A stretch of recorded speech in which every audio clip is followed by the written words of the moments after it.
Bună ziua tuturor și bine v-am găsit la o etalare în ceașca de cafea, etalare generală. După cum puteți vedea, avem două variante, varianta numărul 1, ceșcuța albastră și varianta numărul 2, ceșcuța vișinie. O să vă rog să vă alegeți una dintre cele două variante cu care considerați că rezonați cel mai bine sau să le ascultați pe ambele și să luați doar ceea ce vi se potrivește. Sper că v-ați hotărât, dacă nu v-ați hotărât, nu e niciun fel de problemă, puteți pune pauză și să continuați după. Iar eu, între timp, voi începe, bineînțeles, cu prima variantă. Din câte văd aici la voi, situația voastră în acest moment pot să spun că este una foarte bună, însă mare parte dintre voi în aceste momente aveți de a face cu o persoană cornută. Poate fi vorba de o relație de prietenie, o relație de iubire, o relație la locul de muncă, dar pentru fiecare dintre voi această relație este sub o anumită formă. Ideea este că indiferent sub ce formă este, pentru că nu ne putem pronunța dacă este vorba doar de iubire sau doar de loc de muncă sau, da, pentru că voi sunteți foarte mulți și aceasta este o etalare generală, nu personală. Și atunci nu pot ști în situația fiecăruia dintre voi la cine este de iubire și la cine este pe partea de loc de muncă sau sub o altă formă. Dar ideea este că peste 4 puncte de când vedeți acest videoclip, această persoană vă va da niște vești. Veștile sunt unele destul de bune, sunt vești care se poate întâmpla să vină de la o persoană cu inițiala E, dar dar poate că este și o persoană cu inițiala E, un șef sau ceva, da? Doar că această persoană cu inițiala A sau E, așa cum am spus, probabil nu spune în mod direct, uite, trebuie făcut asta și asta și asta, ci transmite prin această persoană cornută. Și atunci această persoană cornută vine și vă dă vestea. Din punctul meu de vedere, această veste este o veste foarte bună, este o veste mult așteptată de voi, nu este o veste întâmplătoare. Poate să fie vorba inclusiv și de faptul că poate urmează niște schimbări.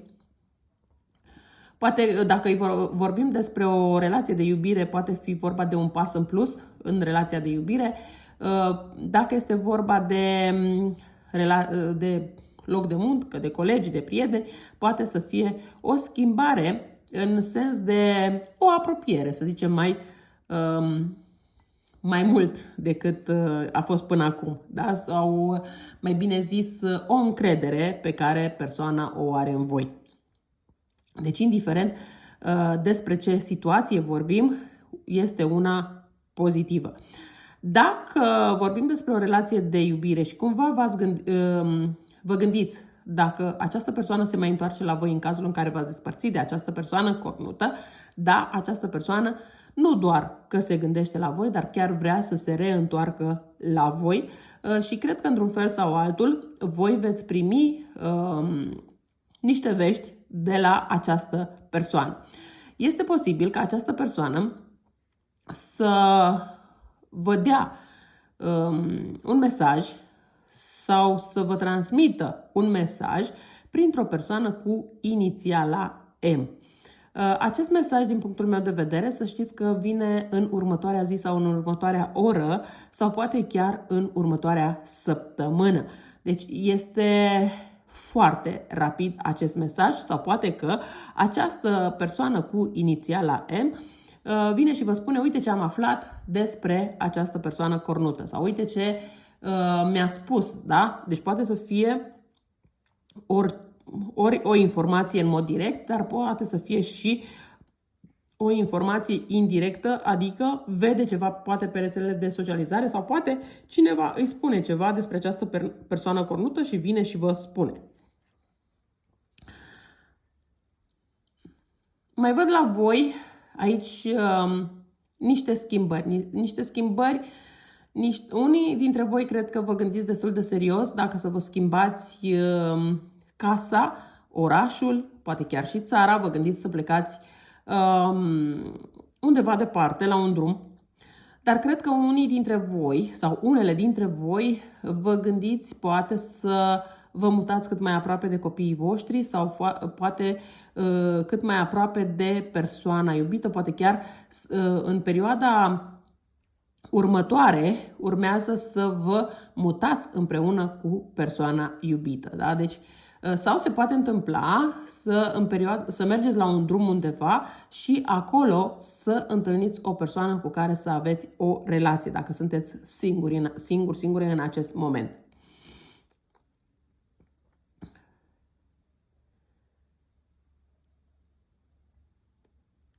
Da, nu pot, aici la voi, nu pot să zic că aveți în următoarea perioadă lucruri neplăcute. Da, mai sunt mici supărări sau mici bârfe pe care le auziți stânga-dreapta, dar ce este bine este că nu le băgați în seamă. Aceste bârfe, din punctul meu de vedere, pleacă mai mult din frustrările unei persoane care poartă ochelari. E vorba de un bărbat. De ce spun că e vorba de un bărbat și nu de o femeie? Pentru că văd că are puțină barbă, dar are un pic de cioc, ceva de genul. Da? La bărbie are barba făcută puțin diferit.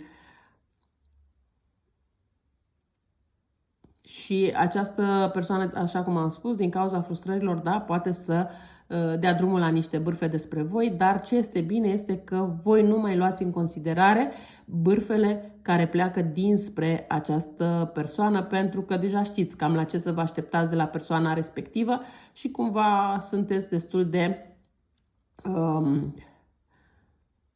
indiferenți la bârfele respective. Văd că veți mai primi vești inclusiv de la o persoană cu inițiala F sau veți avea un câștig de la această persoană cu inițiala F. În unele situații câștigul poate fi mai mare, în unele mai mici, clar, nu pentru toată lumea este la fel. Pentru unii dintre voi poate să fie vorba despre un loc nou de muncă sau poate să fie vorba despre o promovare. Indiferent despre ce situație vorbim, așa cum am început de la început și am spus că poate fi vorba atât despre iubire cât și despre carieră, gândiți-vă la ceea ce v-am spus, la inițialele pe care vi le-am spus, că persoanele respective, indiferent de unde sunt, fac un pas în plus spre voi. Bun. Dar să mergem mai departe. Da, mi-e foarte clar aici că urmează foarte multe schimbări pentru voi. Sunt schimbări benefice. Asta îmi place la această ceașcă pentru cei care ați ales din start această ceașcă, pentru că văd că sunt schimbări benefice, plecări cu avionul sau poate că așteptați pe cineva să vină cu avionul sau poate că veștile pe care le așteptați sunt cu avionul, nu știu, este ceva așa legat de avion, de distanță foarte mare, dar este cu bucurie. Ideea este că la voi se pare că răsare și soarele după multă furtună. Nu cred că ați mai avut încredere că se pot întâmpla și astfel de evenimente drăguțe. Probabil ați crezut că în viața voastră nu mai poate să fie nimic bun și ați considerat că doar lucrurile mai puțin plăcute vin la voi. Dar uite că de această dată vor veni lucruri și frumoase. Văd aici, în cazul vostru, foarte multe surprize și chiar surprize, indiferent că sunt mai mari sau mai mici. E ceva ce vă surprinde, e ceva ce vă face foarte multă bucurie. Pentru că, așa cum am spus, nu pentru toată lumea surprizele sunt la fel de mari sau la fel de mici. Pentru unii mai mari, pentru unii mai mici. Dar ideea este că vă produc foarte multă bucurie. Pentru o altă parte dintre voi, nu știu ce legătură are cuvântul fila, fița, ceva de această natură. Găsiți voi fiecare dintre voi lămurirea la acest cuvânt, pentru că îmi apare acest cuvânt, începe cu F-I, după care cred că e un L și un A sau un L și un M, și văd că mai mult este pe parte de iubire. De ce? Pentru că iu, așa cum am zis F-I, da, în capătul la I, acolo unde e punctul acela de la I, nu este un punct, ci este o inimă. Deci de asta vă spun că este vorba de ceva de la persoana iubită. Poate să fie vorba de o filă, nu știu, poate vă trimite o scrisoare, poate faceți o căsătorie, vă propune, face cererea în căsătorie sau semnați niște acte, vă face niște propuneri încât să semnați niște acte, nu știu, ceva de poate aceast fi ce vrea să însemne acest lucru, poate să fie orice ce are legătură cu voi și persoana voastră dragă, dar este de bine. Asta este lucrul cel mai important în primul rând. Pentru o altă parte dintre voi este posibil ca acest lucru să fie acest lucru cu fila, cu asta poate să fie o înțelegere între voi, cum că să vă mutați împreună, să aveți un copil, să faceți o firmă împreună, da? Deci mi-e foarte clar că va exista o înțelegere între voi și persoana iubită, persoana pe care voi o aveți în inima voastră, indiferent că este persoana cu care sunteți în acest moment sau este vorba despre o persoană de care v-ați despărțit de 5 săptămâni, 5 luni, 5 ani. Nu are importanță acest timp de când v-ați despărțit de această persoană, dar e clar că se face o înțelegere între voi doi. Sau poate că la momentul despărțirii ați făcut o înțelegere, iar acum respectați înțelegerea respectivă. Da? Deci poate să fie și o astfel de situație. Cam atât am avut de spus pentru varianta numărul 1 și voi trece la varianta cu numărul 2 și anume Ceșcuța Vișinie. La voi aici văd că în primul rând începem cu niște lacrimi. Niște lacrimi, în primul rând, nu cred că au fost lacrimi de bucurie, ci mai degrabă de supărare. Ați intrat într-o stare așa de confuzie, nu știați ce să faceți, cum să faceți, încotro să vă îndreptați, însă acum, ușor, ușor, lucrurile pentru voi se clarifică destul de mult.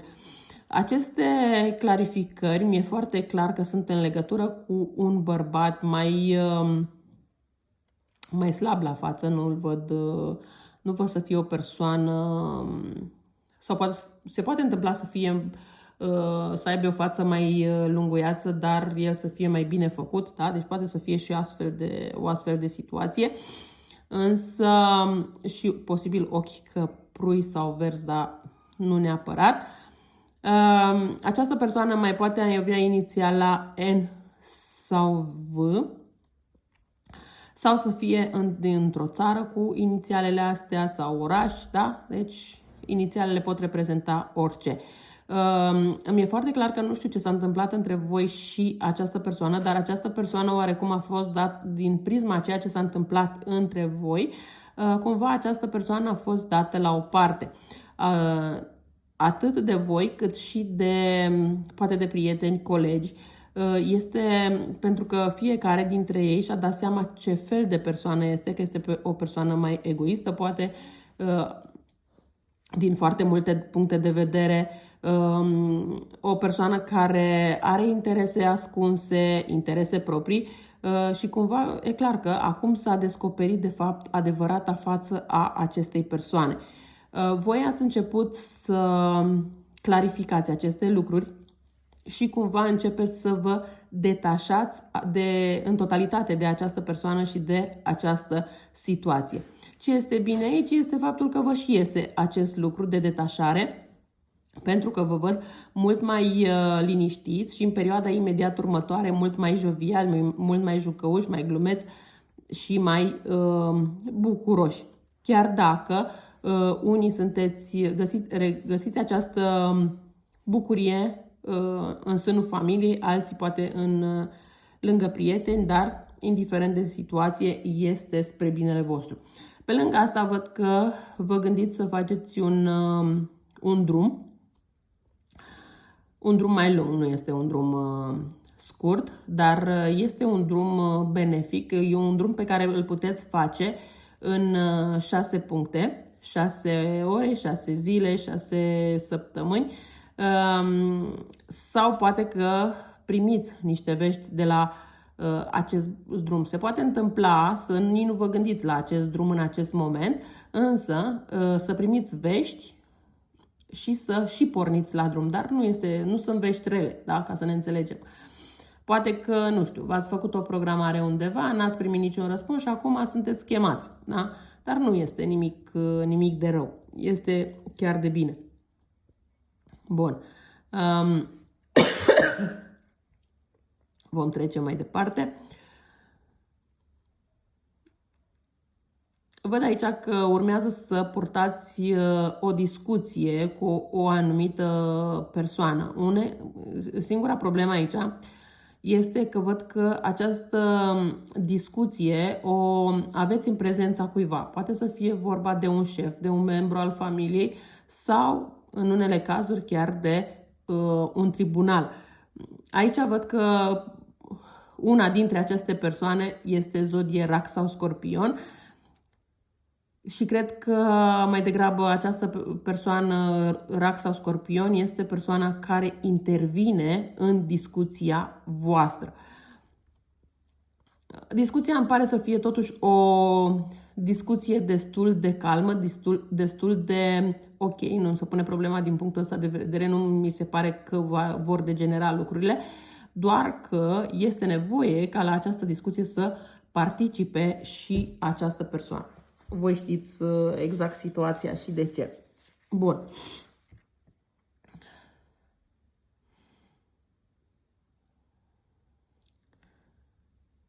Până la urmă, rezultatul este în favoarea voastră, indiferent despre ce vorbim.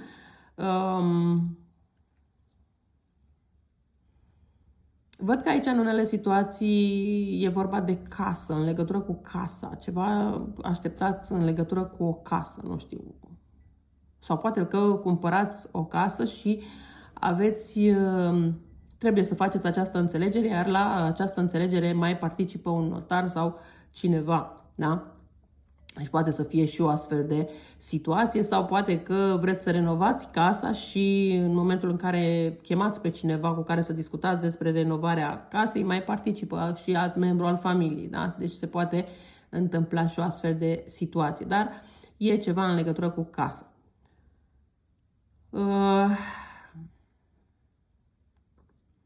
Mai văd aici că unii dintre voi vă gândiți să rezolvați anumite probleme cu copiii, mai ales acolo unde în familia voastră există un copil săgetător. Se pare că sunt niște discuții un pic în contradictoriu, dar lucrurile vor merge în direcția pozitivă. Cumva considerați că în acest moment inima voastră este frântă, că persoana iubită v-a rănit foarte mult. Considerați că nu veți putea trece peste această dezamăgire în dragoste, însă veți trece, de ce veți întâlni o altă persoană care va ști cum să vă alinte, care va ști cum să vă vindece, să zicem, după această despărțire, poate, sau traumă, sau cum vreți voi să o numiți.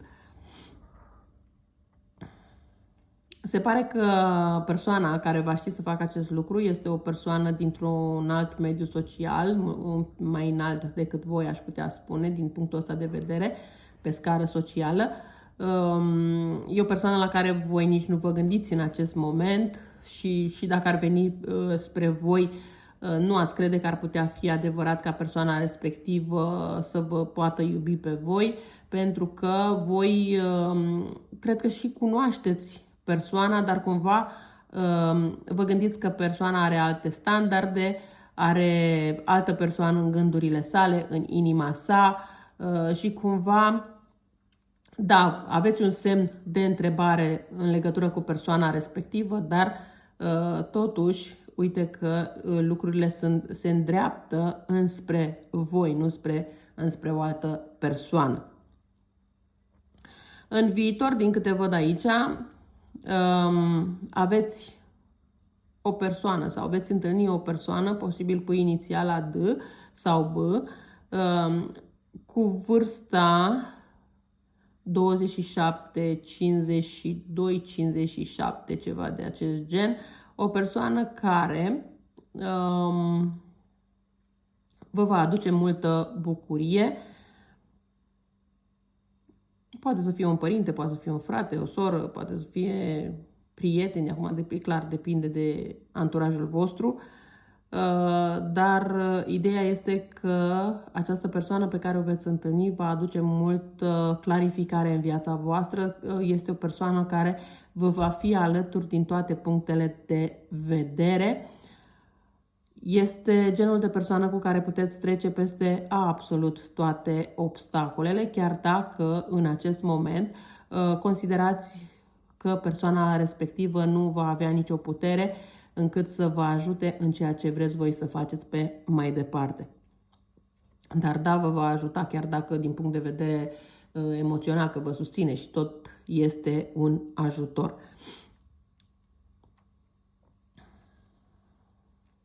Da, și la voi văd că lucrurile sunt destul de bune și totul se termină cu bine, chiar dacă în acest moment sunteți destul de confuze și cumva considerați că lucrurile n-au cum să meargă într-o direcție pozitivă. Într-adevăr, veți face niște schimbări de direcție, veți face niște schimbări în viața voastră, în relația voastră, dar toate aceste schimbări sunt spre binele vostru. Ceea ce vi se întâmplă vouă acum, nimic nu este întâmplător. Sunt lucruri care trebuiau să se întâmple de ceva timp, însă cumva cred că voi le-ați amânat pentru că v-ați simțit destul de blocade încât să faceți aceste schimbări. Dar uite că acum a venit momentul. Eu cam atât am avut de spus și pentru voi. Vă mulțumesc că m-ați ascultat și vă doresc o zi cât mai frumoasă în continuare. La revedere!